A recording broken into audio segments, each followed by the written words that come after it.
Welcome to this special edition of Hannity on a Friday night. I'm Pete Hegseth in tonight for Sean. And tonight, American airspace has been breached once again. For the second time in as many weeks, in 2 weeks, an unauthorized foreign object flew into the United States.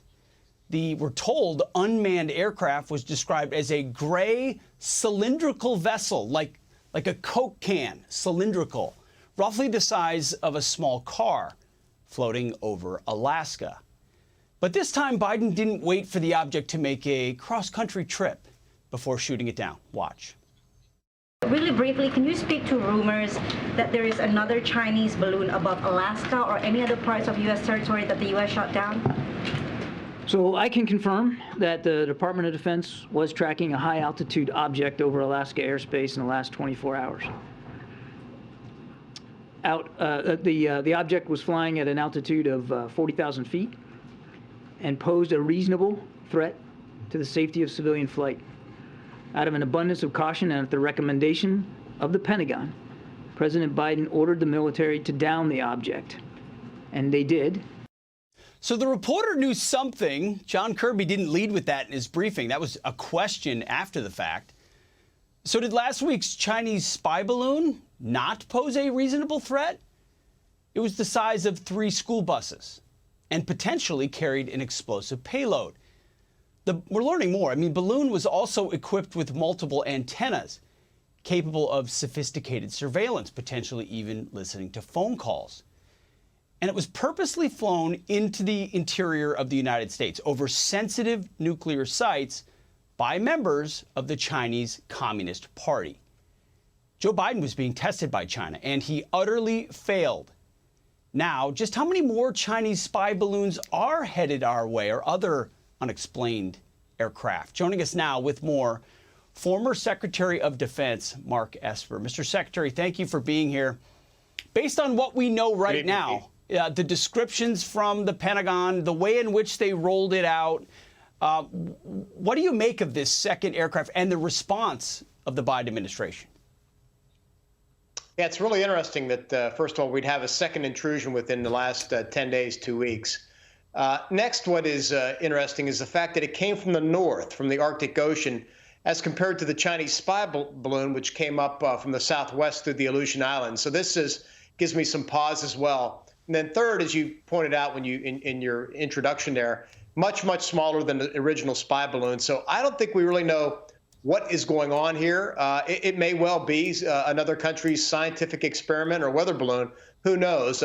We have military on the ground now, I suppose, securing the site, recovering debris. It will take them a few days to gather all that, to get it back to a location where the forensics can go through it and we can find out what really happened. But to your second question, look, it was a smart call to shoot this thing down now.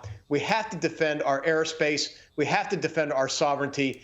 And that means knocking objects out of the sky before they traverse the United States. We do. But the first one was large and allowed to loom.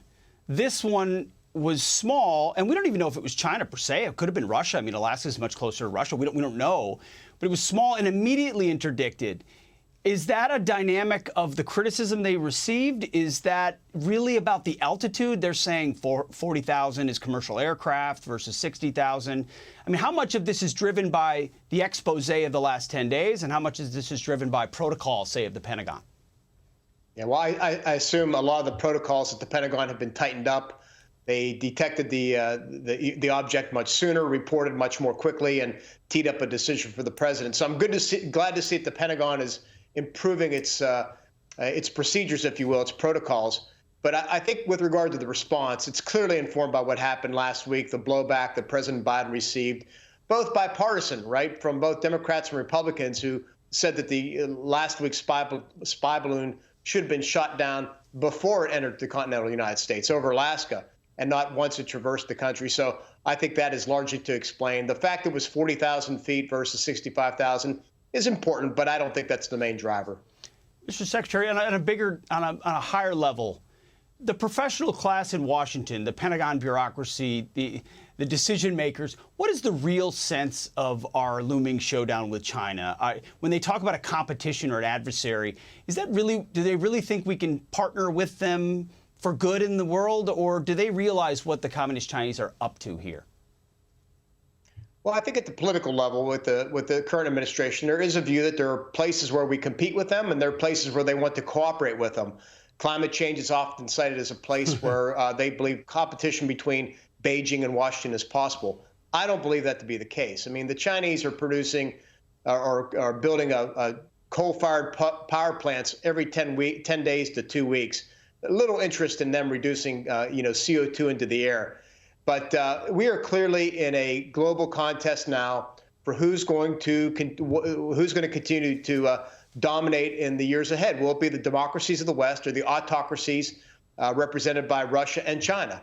And look, we do not want to live in a regime, in a world order dominated by the Chinese Communist Party, where our freedoms are curtailed, where there's no liberties, where there's no democracy, and you live in basically a totalitarian state. That's what we're up against today, and that's what we all need to come to grips with and prepare and compete and take on the Chinese. Yeah, it just really makes us look unserious when we're allowing them to traverse our country, and then we go to them with new climate change proposals, and they laugh at us and build coal-fired power plants. It doesn't seem serious. Secretary Esper, thank you for your time. We appreciate it.